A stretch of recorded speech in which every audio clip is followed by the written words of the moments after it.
Hey guys, good morning. Welcome back to our channel, the Eaton Squad. My name is Addie. So for today's video are the easy travel rules for foreign nationals and former Filipinos as of March the 21st of 2023. Details coming up.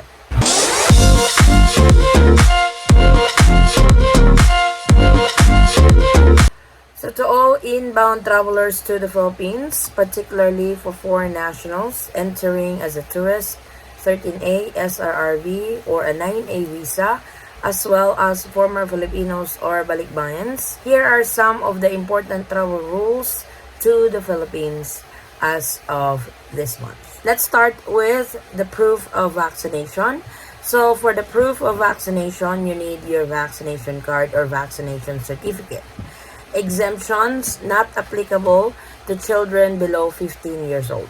The e-travel registration, all arriving passengers are required to register to the e-travel registration page within 72 hours prior to your departure. So e-travel is per passenger regardless of the age. So if you guys are traveling as a family of 5, then you must register e-travel 5 times. So like I said, this is per passenger regardless of the age. So for passport validity, as a foreign national or a former Filipino or Balikbayan, valid for a period of at least 6 months at the time of the arrival to the Philippines. So the 6 months rules applies to you guys since you guys are carrying a foreign passport. So make sure that your passports are valid. If you have 5 months left in your passport or 6 months left in your passport, that will still be invalid because it has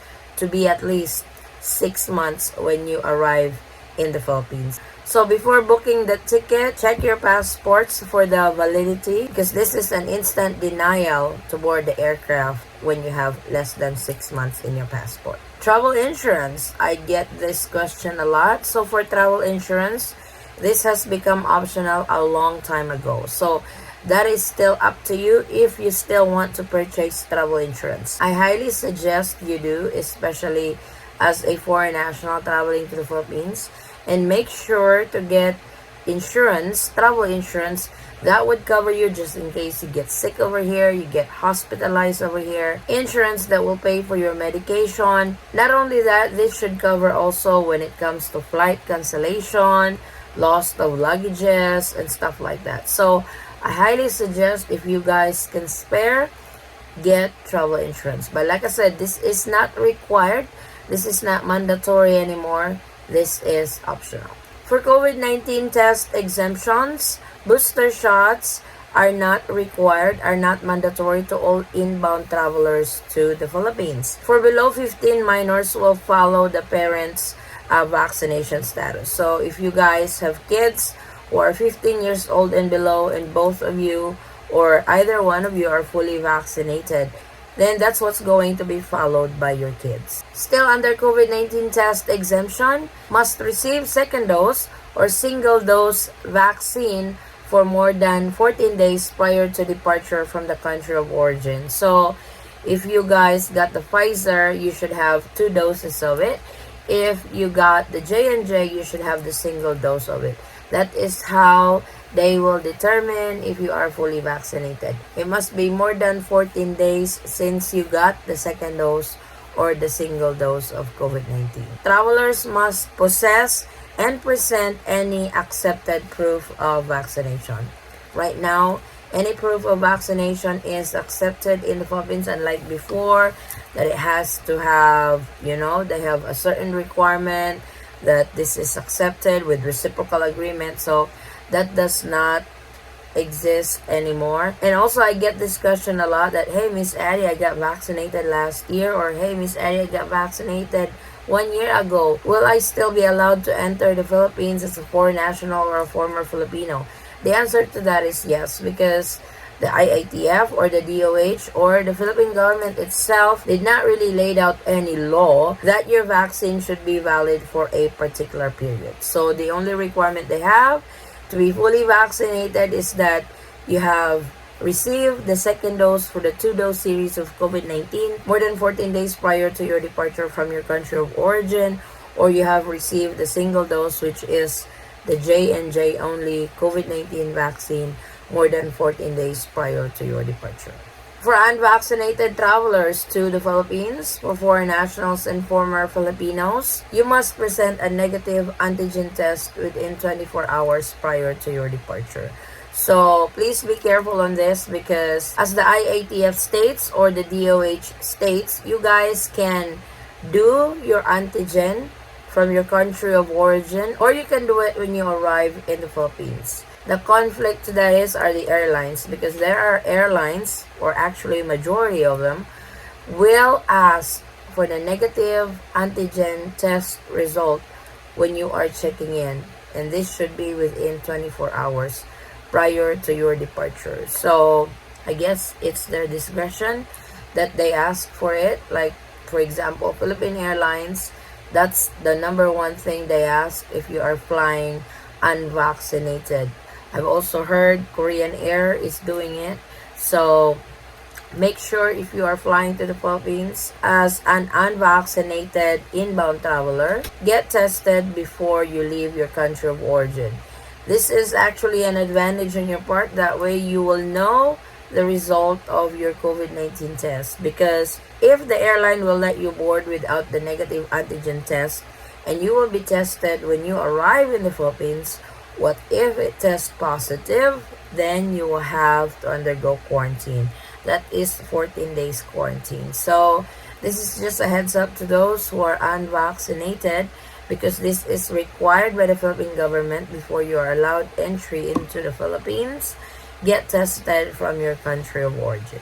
For return ticket, this is required to foreigners entering the Philippines as a tourist. So valid onward or return ticket to port of origin or next port of destination. I have quite a bit of inquiry on this with regards to onward ticket or exit ticket for foreign nationals, because if you are entering the Philippines as a tourist, they require you to have an onward ticket, an exit ticket, or a return ticket within the allowable time, and that is 30 days.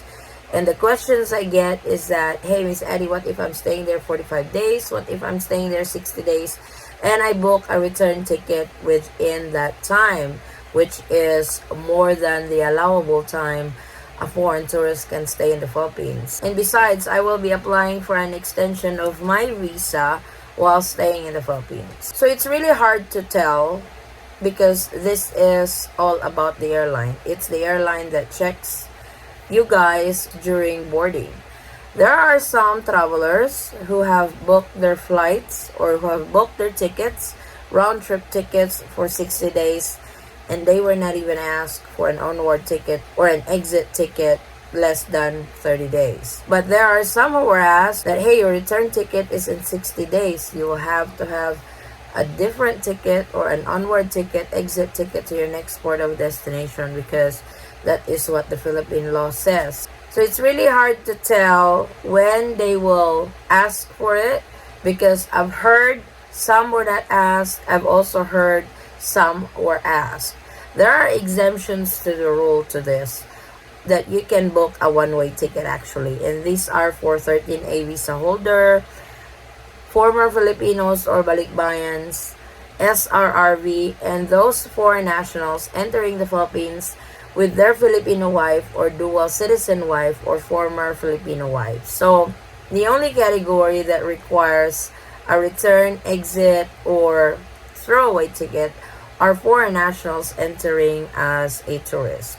So to be on the safe side, you can actually purchase an exit ticket or a throwaway ticket. Like you can book a flight somewhere in Asia, like for example from the Philippines to Hong Kong or from the Philippines to Thailand, just to show or satisfy the requirements that you are exiting the Philippines not more than 30 days. To be honest, it doesn't make sense to me, because you can actually extend, and the Bureau of Immigration is not really asking for your ticket during your extension process for how long you are staying in the Philippines. So I hope we get a coordination on that one day, that it's not necessary. But for now, that is a requirement. And if you don't want any hassle at the airport, that hey, you cannot board the aircraft because your return flight is in 60 days, the required is 30 days, yada yada yada. So if you guys can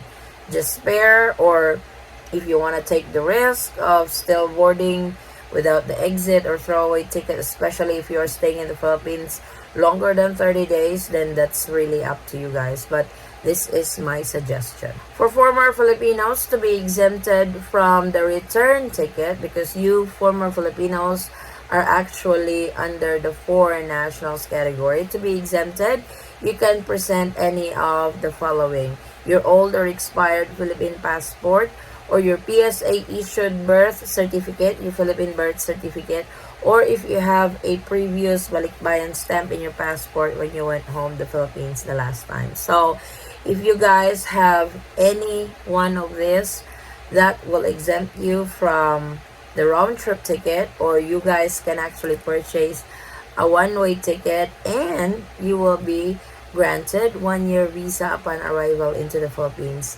This is what they call the Balikbayan privilege. So those are by far the easy travel rules for foreign nationals and former Filipinos going to the Philippines as of March of 21st, 2023. So I hope you guys can prepare for your upcoming trip, especially to those who are flying to the Philippines this month or in the next coming months. I will update you guys every month whether there's changes or not, whether the requirements is as is. As the new month comes in, I will update you what's the current travel requirements to the Philippines if you are flying as a foreign national or former Filipino. And to those who have just flown to the Philippines recently as a foreign national or a former Filipino, if you guys can share your experience when it comes to arrival process or check-in process, or your travel list of requirements, your travel checklist, what have you guys prepared for your trip going to the Philippines? I would really appreciate it, guys, if you guys can comment it down below on this video. Thank you guys so much. So this is our latest travel updates to the Philippines. Thank you guys so much for watching. If you have any questions, concerns, or inquiries with regards to this video or in any of our travel related videos, please comment it down below and I will try to get back to you guys as soon as I can. Or you can direct message me in our Facebook page, same handle, the Eaton Squad. Again, guys, thank you so much for the continued support and trust to our channel and to our family.